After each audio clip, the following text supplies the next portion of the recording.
What's up everyone? What's up entrepreneur?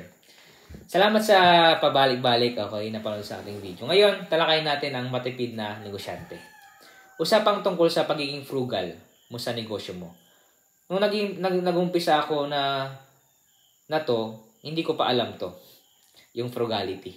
Kasi para sa akin, ang tunay na entrepreneur, dapat optimistic ka. Pero ang disadvantage nun is hindi ka masyado pinapansin. Yung frugality kasi, ang lagi mong ina-expect is good things will happen. Ang tendency na mangyari yung kung ano yung meron ka ngayon, pwedeng gastusin mo or invest mo sa mga bagay na alam mo na pwede mag-return siya ng malaki in the future. Kasi nga, isa kang optimistic na person. Yung mga nauna kong negosyo, hindi ako nagpa-practice ng frugality. Then nung binalikan ko yung mga panahon na yon, na-realize ko, isa pala yun sa reason kung bakit ako nalulugi noon. Nung nagsimula kasi ako, maraming tao ang nag-advise sa akin na bantayan mo yung pera mo. Yung way ng paggastos mo. Kaso nung time na yan, wala sa isip ko yan. Hindi ko masyadong binigyan ng pansin. Kumbaga, kasi ang nasa isip ko lang is yung magandang mangyayari sa future. Ito para sa akin lang ha. Kahit invest mo or gastusin mo yung pera mo, not in luho, pero in business, para bumalik sa'yo ng malaki in future, sa akin okay lang yon. Basta gastusin mo yan lahat, okay lang yon without considering those small things. Kung mapapansin mo, or kung mapapansin nyo, wala pa tayong matinong office.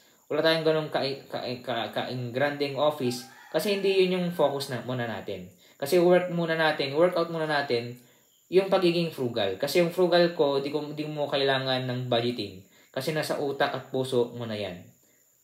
Na kada gastos mo, dapat frugal ka. Kaya ikaw na may negosyo, or mag-negosyo pa lang, practicein mo yung pagiging frugal. Kasi, sabi nga nila, o sabi din sa Bible, kung di ka mapagkatiwalaan sa maliit na bagay, paano mapagkatiwalaan sa malaking bagay? Kaya i-practice natin yan. Okay. Kaya, nung time, okay, ang dami kong pera, puro ako gastos, okay, hindi ko pa alam yung frugality na yan. Okay, kaya, matuto tayo sa experience ng iba, at the same time sa experience ko. Kasi that time talagang magastos talaga ako. Hindi ako naging frugality that time. Okay, hindi ko iniisip yung mga gastos or expenses. Pero salamat sa Diyos dahil tinuruan tayo. Okay, kailangan pala natin na maging frugal sa ating sarili.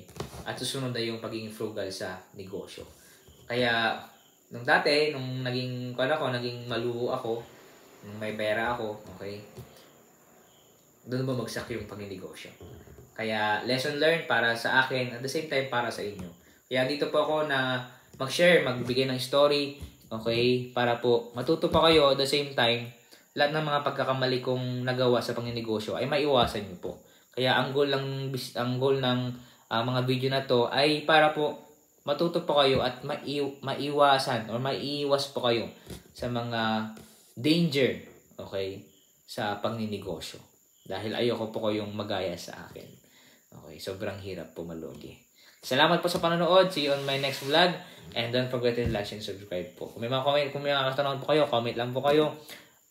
At the same time, okay, kung may mga suggestion po kayong tatalakay po natin about entrepreneur. See you on